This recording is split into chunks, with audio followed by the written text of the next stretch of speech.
Hello friends, Paul here at the ranch. Today I wanted to discuss shooting competition, and I know a lot of you are interested in shooting some form of competition.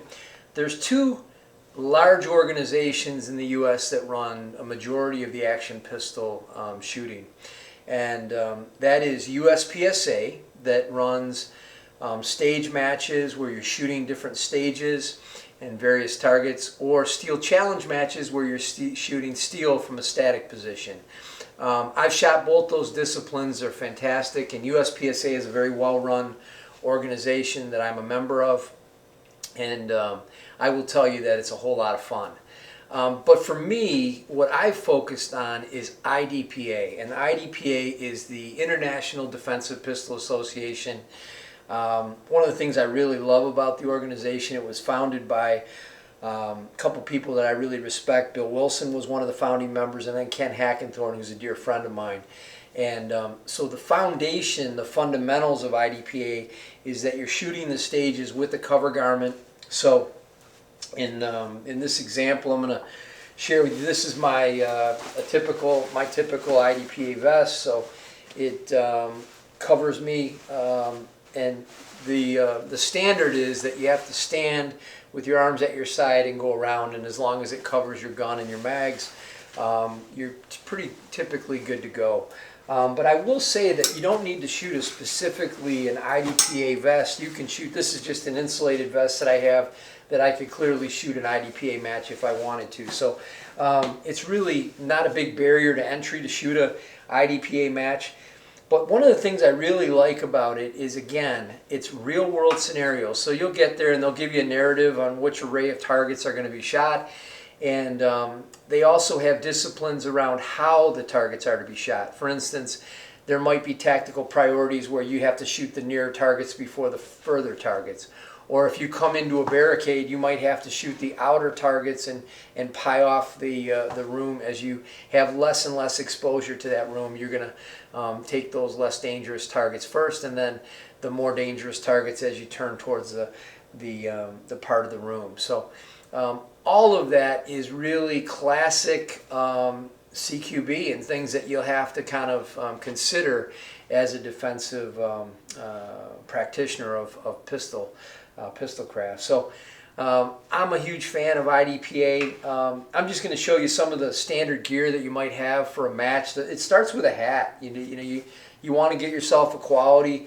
I like baseball hats because they stop the glare of the sun. Allows me to see my sights more clearly. And they're just something that really keeps you safe. And when you have your glasses on, you really have a lot of coverage, so that when brass is coming off your particular pistol, the chances of it getting in your eyes are minimized significantly. You're also going to need holsters and mag pouches. These are ones that I've used for the last, probably going on 7-8 years now. These are from Blade Tech. They're made out of Kydex material. I really like them because they have this clip design, which makes it really easy to get in and out of my belt when I'm at the match and be safe. And these things have performed well for me for many, many years. You're going to need some quality hearing protection. Again, I've talked before about my love of Walker, but these Walker muffs, I think, are fantastic in a lot of ways because they're active, and so I can turn up the volume on them. It safely protects my ears from the firing going on, but I can also hear the RO's commands. I can talk to other competitors, and I think this is a very safe platform in which to shoot a match in terms of your hearing protection. In terms of eye protection, I really like these Hunter HD glasses. I've used these now for I don't know, probably going on 4 or 5 years now. I really like the way they pick up the targets. I can see the targets quite clearly with these glasses. They're also prescriptions, so they have the prescription that I use for my shooting glasses. So again, get yourself a pair of quality eyewear if you're going to shoot an IDPA match or a USPSA match. I'll walk you through the target a little bit. Oh, one other thing that is really helpful is having one of these loading devices. This is a product called Up Lula. I use this quite a bit. When you're loading, anywhere from 200 to 250, rounds in a bigger match, 10 or 12 stage match. You want to have one of these. It'll save a little bit of stress on your thumb putting all those rounds in your magazine. So something to kind of pick up for a match if you get to. But I'm going to show you what a standard IDPA target looks like. The target has an A zone, which you'll see in the silhouette of the body as well as in the head. The A zone in the body is an 8-inch circle. In the head, it's a 4-inch circle. We also have, and if you hit in those areas, and typically an IDPA match, they'll at least have you put 2 rounds to neutralize the target. In some cases, they'll even ask you to put as many as 3 rounds to neutralize the target, depending on how the stage designer put the match together. But you'll have to put rounds in the A zone, and if you do, you'll be down 0. So you'll see down 0 and down 0. If you're in this zone, which is a C zone, or this zone, you'll be down 1 second, and that would be throwing 1 shot off, and you'd be down 1 point. If you're down in this D zone, you're going to be down 3 points or 3 seconds, and if you're off the target completely, you're going to be down very penalizing 5 seconds. So it's one of the things I really like about IDPA is they put a large emphasis on accuracy, and as Ken Hackenthorn said to me, it's one thing, speed's fantastic, but accuracy is most important, and you have to make your hits. So one of the things I like about IDPA is it really focuses on that accuracy.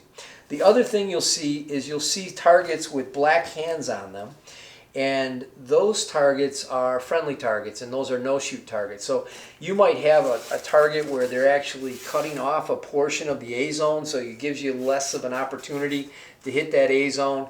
And so you're going to have all kinds of no-shoot and non-threat areas that you're going to have to kind of navigate through in an IDPA match. So that's what makes it kind of neat and an interesting time.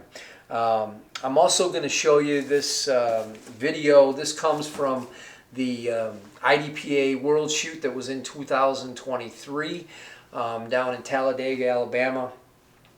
This is a stage that I shot. It's an interesting stage because all the targets were set at an array between 15 and 25 yards. But the thing about it is this particular stage required 3 rounds on each target. So you'll see that as I go through this stage. I was kind of pleased with the stage. I didn't do it super fast, but I did do it without any penalties, so I was down 0 points on the stage, which was nice. So you can watch that, and we'll come back and talk a little bit more about some other IDPA facts that you might help with.